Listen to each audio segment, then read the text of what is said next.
And we're back, ladies and gentlemen. This is the Good Things Jackson Show. I'm your host, Brad Kamikaze Franklin. I hope you guys are enjoying your Sunday. Of course, if you are just tuning in, we just had the fantastic, amazing Ms. Pamela Jr. of the Mississippi Civil Rights Museum that was just joining us. Make sure you go out and check out that event on June the 19th at the Mississippi Civil Rights Museum. The museum will be free the entire weekend on Juneteenth weekend. If you have not had the opportunity to take your kids to that museum, please do so, because as she said, it is truth. Go get that truth, and then on the 19th, go to the museum and make sure you participate in what they have going on. And of course, as I stated at the top of the show, granddaddy of them all, Juneteenth on Farish, is going to be going down on June the 17th on the second block of Farish Street at 5 p.m. The parade starts at 5, goes by real fast, and then the festival starts right after that.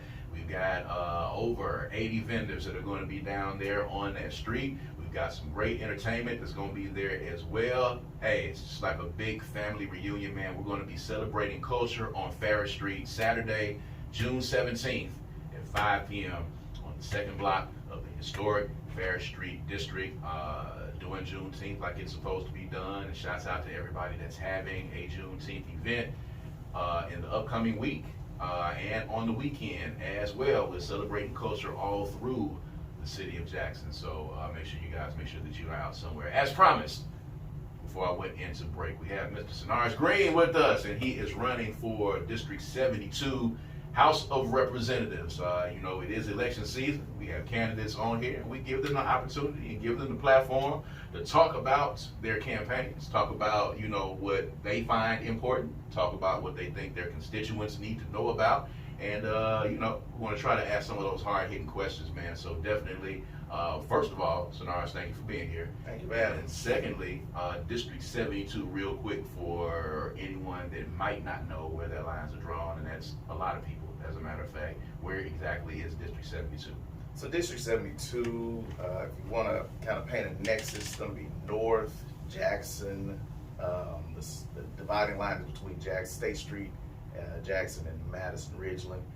Precinct-wise, if you vote in Precinct 83, which is New Hope, Precinct 82, which is Haymont Church of Christ, Precinct 81, which is Aldersgate, right there on Beasley, Precinct 81, which is Precinct 80, which is Tougaloo, the community center, as well as the campus, which is over in Madison.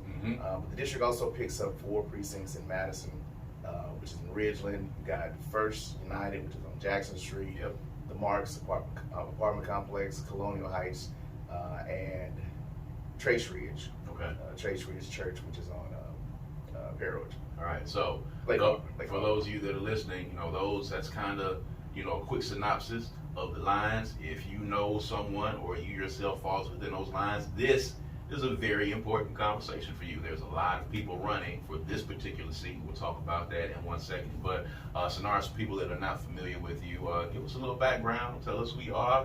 Tell us where you're from, your claim to fame, all that good stuff, and then we'll start talking about your campaign. And I'll slide into my background with your last guest. I can't let my dear friend Pam Jr. Hopefully she's in the car so she can hear me giving her flowers. Yes.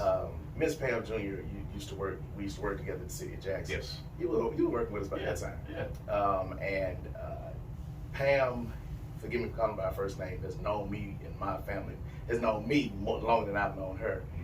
West Jackson, born, built, and raised. But I remember so many times she gave so many nuggets about her experience and her knowledge and appreciation of our culture. Right. And I remember the last discussion we had around city resources and funding came from, we had found a Thompson tank. Okay. And if she listening, she gonna laugh when I say it, because Miss Junior was trying to find a way of getting that Thompson tank to have a platform built for it on the second floor of Smith Robinson. And we was gonna find money for that because she really was a true gem. I know she's gonna still be here, but I know that the Mississippi Archives is gonna lose a diamond in who she is and her character and her performance. She's been an outstanding person for bringing integrity to the story that needs to be told. And I appreciate her long-standing friendship. I appreciate her service. And I wish God's favor and blessing upon the next chapter of her life. We must give her her flowers. That's excellent. I appreciate that, and I'm sure she appreciates it, and our listeners appreciate it. And so where we met was our last meeting of engagement was with the City of Jackson. Mm-hmm. So for those who don't know, Synarus Green, proud graduate of the Jackson Public School System. I hold my bachelor's in criminal justice from Jackson State. I hold my master's in education from Jackson State as well. I also hold my master's in business administration from the Millsaps L School of Business. I come to the table with over 25 years of experience as a criminal justice practitioner and consultant on the local, county, state, and federal levels of government. When I referenced the time I was working with the City of Jackson, I was the City of Jackson's Chief Administrative Officer. I was also the City of Jackson's Legislative Director. I spent the last 6 years, Green Consulting Group is my personal business and president and CEO of my consulting firm, where I was a federal liaison and the compliance coordinator for Hinds County for their adult detention system relative to the consent decree with the Department of Justice. But I also was a legislative aide to Congressman Thompson, worked in the areas of Department of Labor, business, civil rights, military defense, and veteran affairs, but I was also a professional staffer to the Committee on Homeland Security in the matters of intel gathering, information sharing, terrorism risk assessment. Before that, I was a law enforcement officer with the Hattiesburg Police Department. I received my federal training and certification through the United States Police Corps program. Was trained out of Camp Shelby and duty assigned to Hattiesburg. Prior to that, man, where I didn't work, I started with the Attorney General's office. I worked in consumer advocacy, where we really worked to defend the rights of individual customers, protections of seniors from being abusive fraud practices. Then I worked for a division of Medicaid and non-emergency transportation. I was also a state and field auditor for the Department of Wildlife, Fisheries, and Parks. And way back when, I was a teacher with the Jackson Public School System, 6th, 7th, 8th grade math at Blackburn, but I also utilizing my master's in early childhood education. I worked with the Head Start program down in Hattiesburg at Earl Trevigyan. So I come to the table with a wealth of knowledge and experience and a lot of passion for the people of District 72. And so I'm just asking everybody to consider my background, consider my experience. Like you said, there are going to be a lot of recognizable names on the ballot, but weigh who I am, my character, my track record against the critical number of issues that we're dealing with in the state. Not just the more obvious things, the fight for the vote for against issues like House Bill 1020, but about the divestment from our schools, our streets, our city as a whole, and the need for revitalization in central Mississippi that I really believe that District 72 is deserving of and has the capacity to build, and make a good decision on August 8th. There are some dates, because we're now in the 60-day mark, so there are some dates I like to make sure that people are well aware of. Okay. July 10th is the deadline for registering to vote for the August 8th primary. So we had a number of, my nephew graduated. One of the first things we did was make sure he was registered to vote. No doubt. You know, Solly. Yeah. Hey, Solomon. 18 years old, somebody is 18, or will be 18 by August 8th. Make sure that they're registered to vote so they can cast their ballot. If somebody's recently gotten married, got a name change, recently moved and has a new location, make sure that they're updating their voting information. Or if you just want to know your status, you can contact statewide, you can contact your clerk's office. But for the people in District 72, for Hinds County side, you can contact Zach Wallet's office to find out whether or not you're still on the voting roll. Anita Ray, which is in Ridgeland. But make sure that if there's any concerns or questions you have by July 10th, all of those have been answered. The next important date is June 24th. Yeah. We have a lot of people who vote by absentee. There's, if you have any questions about the absentee process, or if you have any questions about where you vote or your voting eligibility, or you want to know more about the candidates, you can always contact our campaign at 601-376-9149. That's 601-376-9149. And just ask questions. If we miss your call, just leave a message and someone will get back with you. Because we really have been pushing voter education as a part of this engagement process. That is key. I will always tell people, District 72, Synarus Green wants your vote. But at the end of the day, I'm concerned about the votes of all Mississippians. Last year, everywhere I go, people knows I give a statistic. Last year, November 2022, we had 132,000 people who voted. That was 100,000 people less than they voted 2 years prior in the same race in House District 72. Those numbers are atrocious in comparison to the things that people complain about. Well, let me ask you this.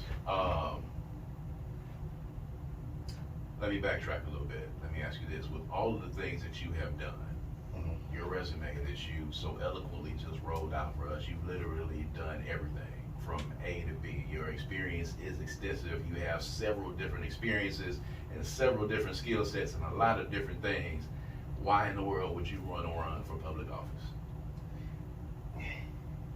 You know, I get that question more times than you would believe.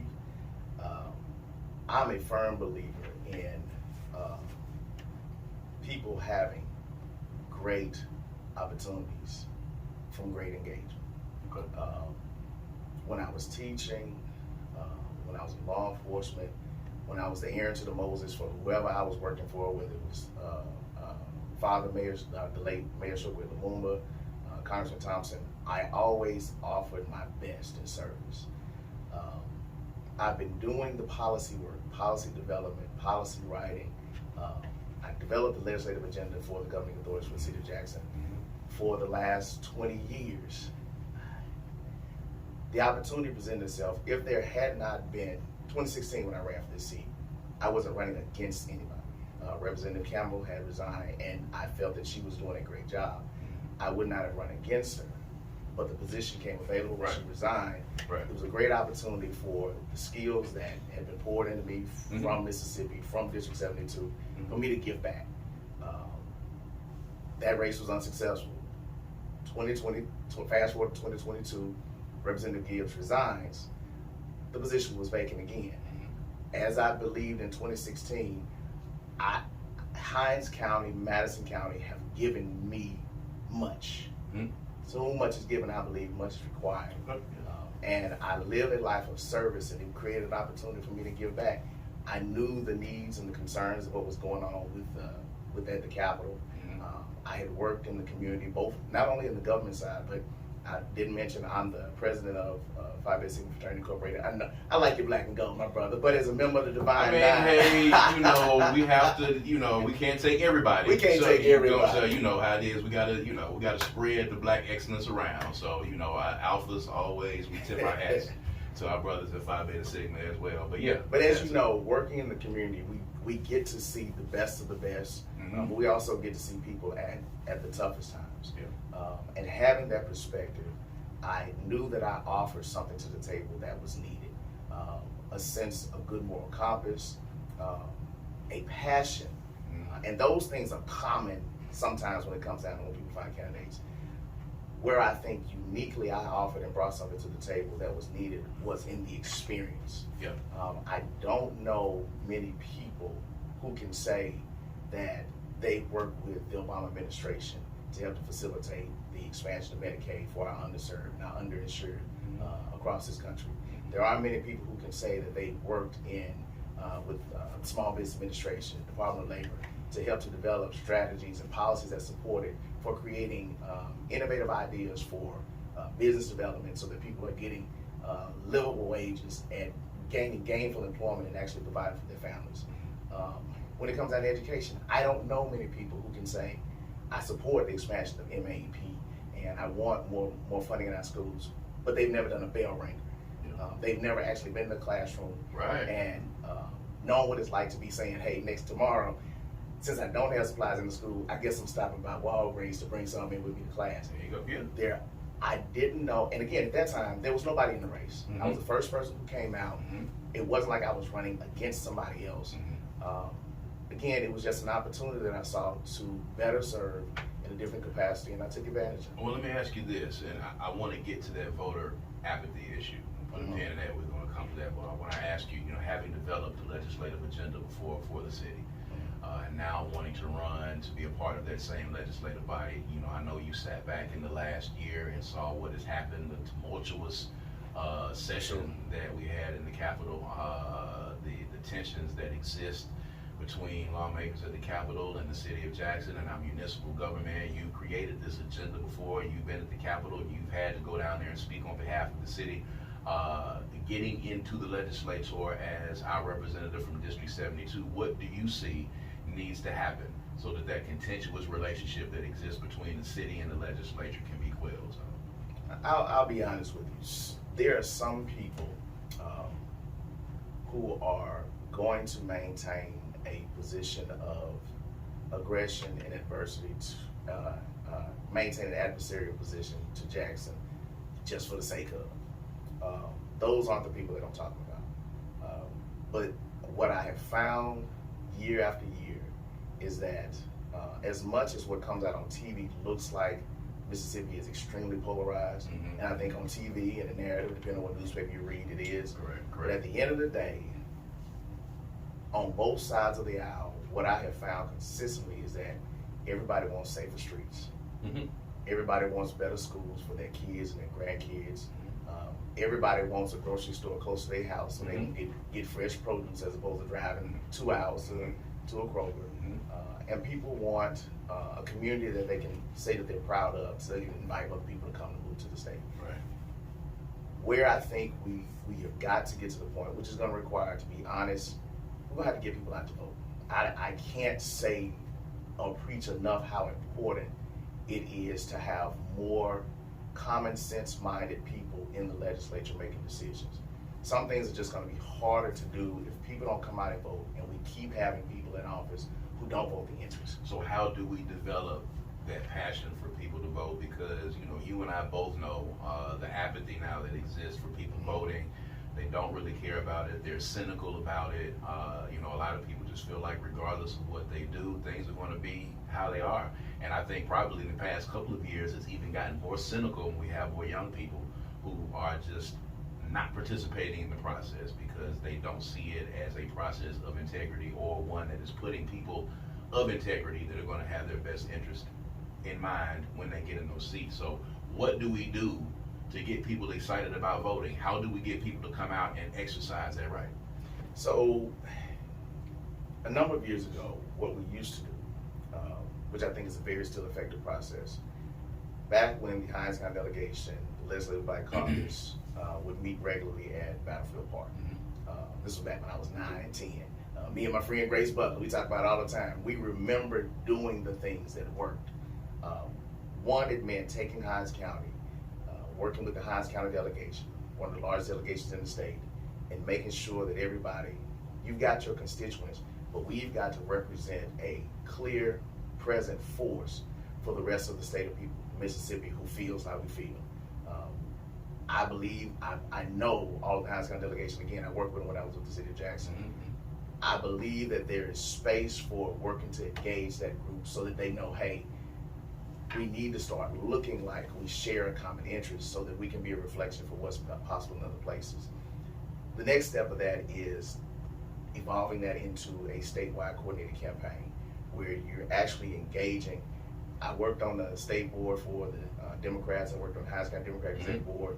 What we would try to do was work to identify good candidates outside of the election cycle. And I tell people, it's if you want to know where candidates are and stand on the issues when they choose a side in the state of Mississippi that they're going to be partisan, look at what they've done in helping to build the strength of the party year over year. Are they funders of the party?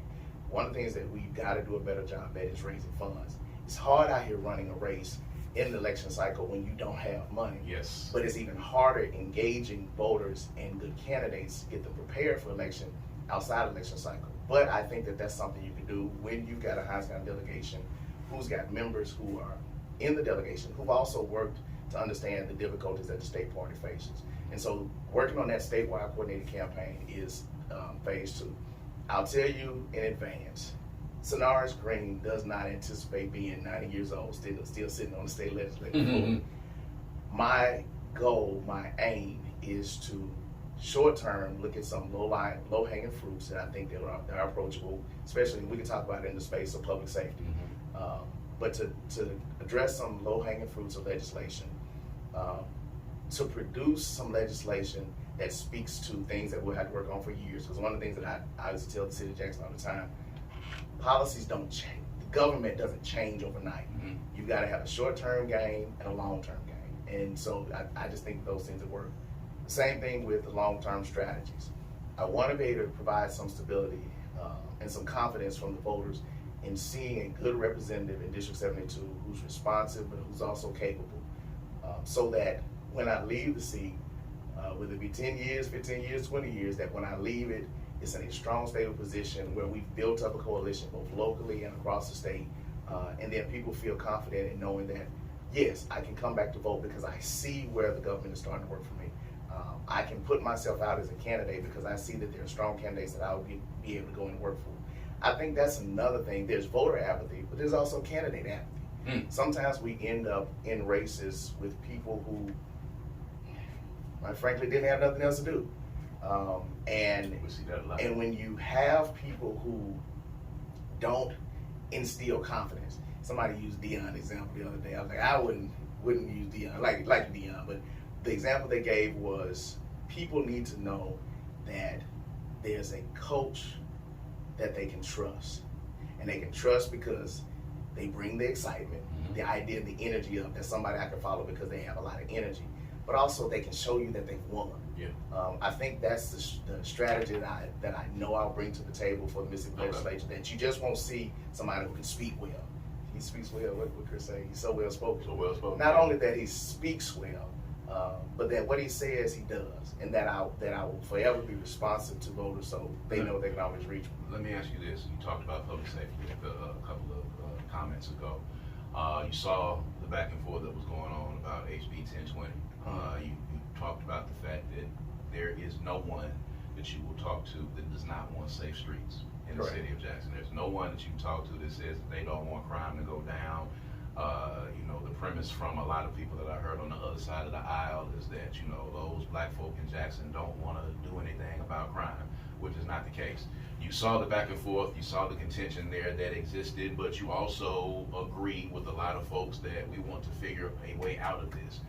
Was HB 1020 the way out of this as far as you thought? Is there something that if you were in the seat that you would have done differently? How would you approach this public safety issue, and how can your constituents and what you want to say to possible constituents about what your views on public safety and crime are in the city of Jackson?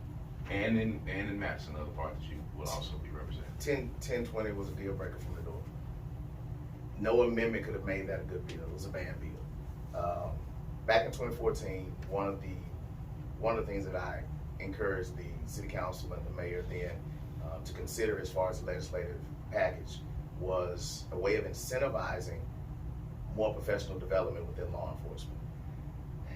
To my law enforcement brothers and sisters, the ones who honor the shield, they know what good service is. They know what our community deserves. Unfortunately, sometimes the hurt people, whether it be, because I've been robbed before.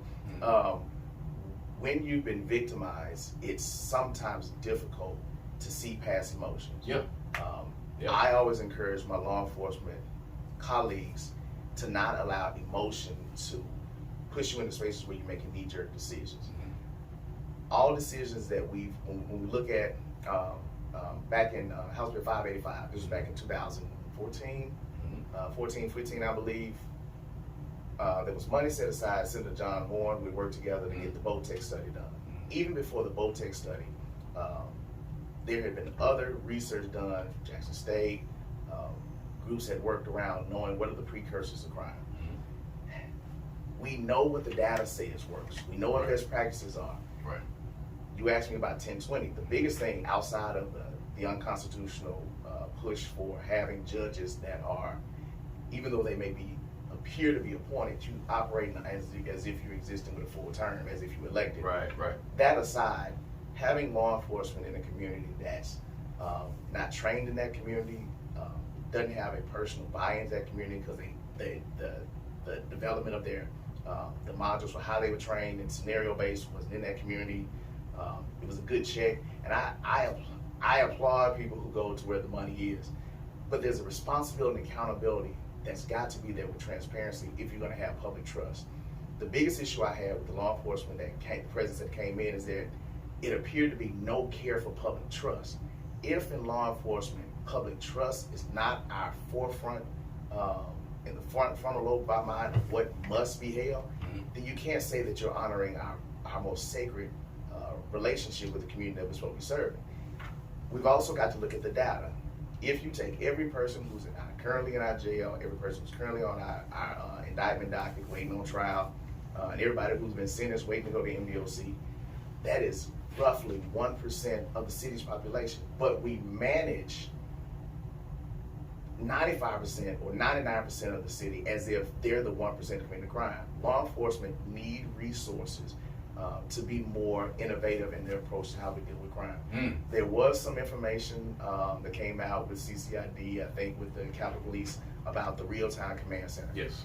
Great innovation, but that's just like giving somebody who's been on a Nokia 6150, the iPhone 14, if you don't provide the infrastructure to help them to appreciate the technology and get them to become proficient in it, you're just giving somebody a rock that they can't use. Right. All they're gonna be able to do is throw it. So right. we've got to, the legislation that we pushed forward was micro grants for agencies that were willing to go do the advanced training, push for things like accreditation that provided for more professional development and growth and community-oriented policing models. And then you'd be able to apply for those type of grants. The other thing that we pushed for was centralizing information. Right now, officers, you'll hear a lot of them talk about CompStat. But CompStat gives only a dim picture of what your statistics are as it relates to the crime in your community. Yeah. But even if you don't, some agencies understand their own data, but they're not always the best at analyzing. Right. But even if they were, it's not a part of any other centralized system. There should be kind of like what was failed in 1020 when they start saying, oh, with the crime, the court docket is this, the backup is this. But if you ask, okay, well, show me a centralized state system that can show me what the court docket is in Hinds County versus what it is on the coast versus what it is. They don't want to see data because it's not really centralized like that. Same thing with law enforcement. We know that we get tired of a drive-by, we get tired of shots fired. But if you ask centralized as far as the state, where are we on the number of incidents involving guns? Where are we on the number of incidents involving reported carjacking, reported robbery? That type of information apparatus does not exist. We pushed for it in 2015 to try to see if that was something that can go forward.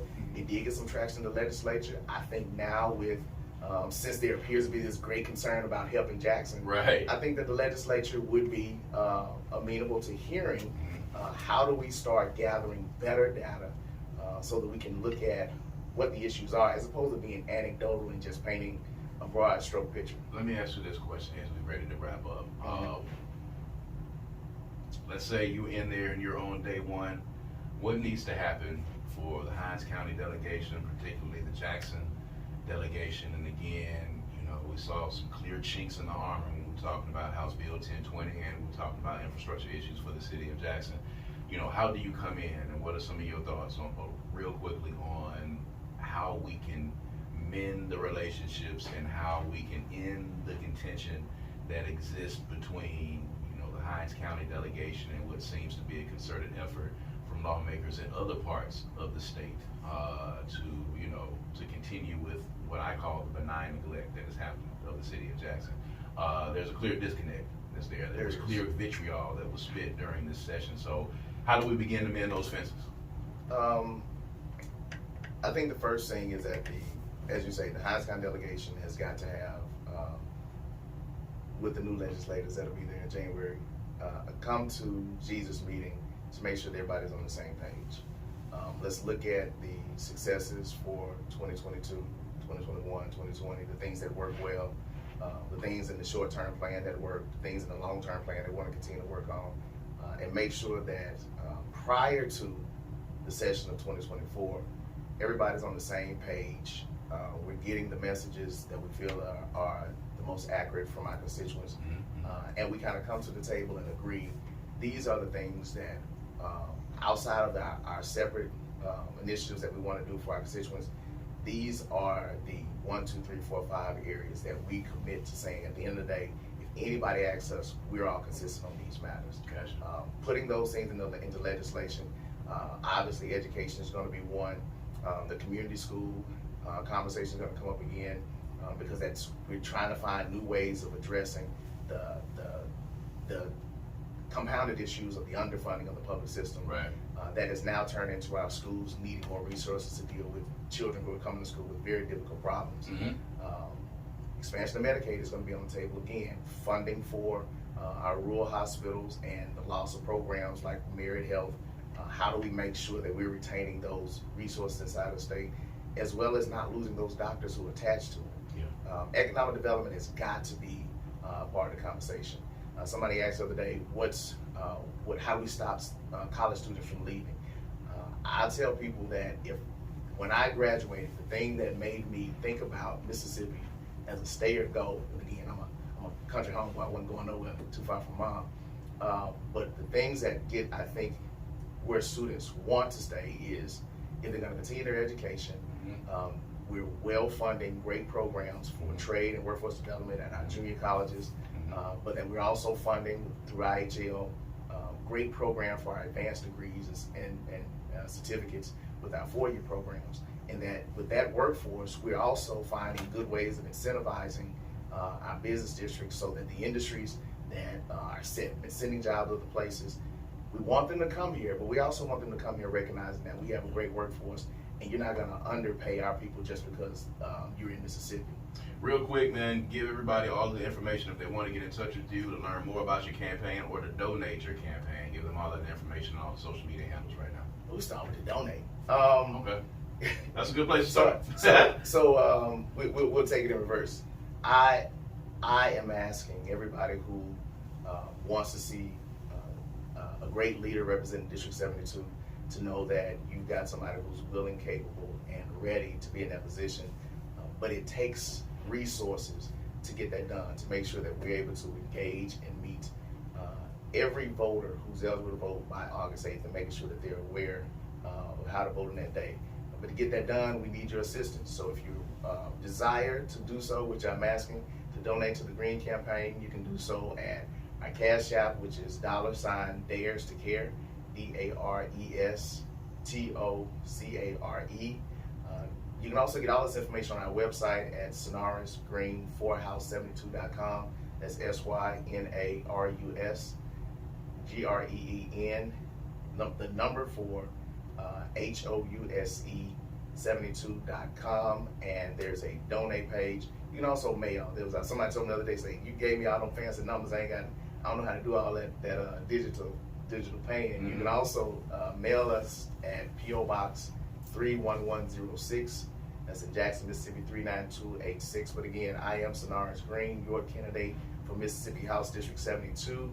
If you vote at New Hope, which is Precinct 83, Haymarket Church of Christ, which is Precinct 82, 81, which is Aldersgate, 80, which is Tougaloo Community Center, Tougaloo College, First United, which is on Jackson Street, Trace Ridge Baptist Church, Colonial Heights, or the Marks Apartment Complex on August 8th, I will be on the ballot.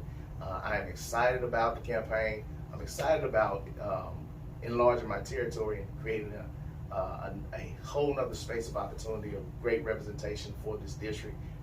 I just need your help to get to victory so that I can be representing you well in the Mississippi Legislature in 2024. Ladies and gentlemen, it is Mr. Synarus Green. He's a candidate for the House of Representatives in District 72. You heard his entire platform. Go to the website and learn more. If you like what you heard and you want to donate, you got a chance to do that as well. But the most important thing is in August, make sure that you are there and make sure that you are voting. It's very important that you participate in this process. We want to thank all of you for joining us again this Sunday on the Good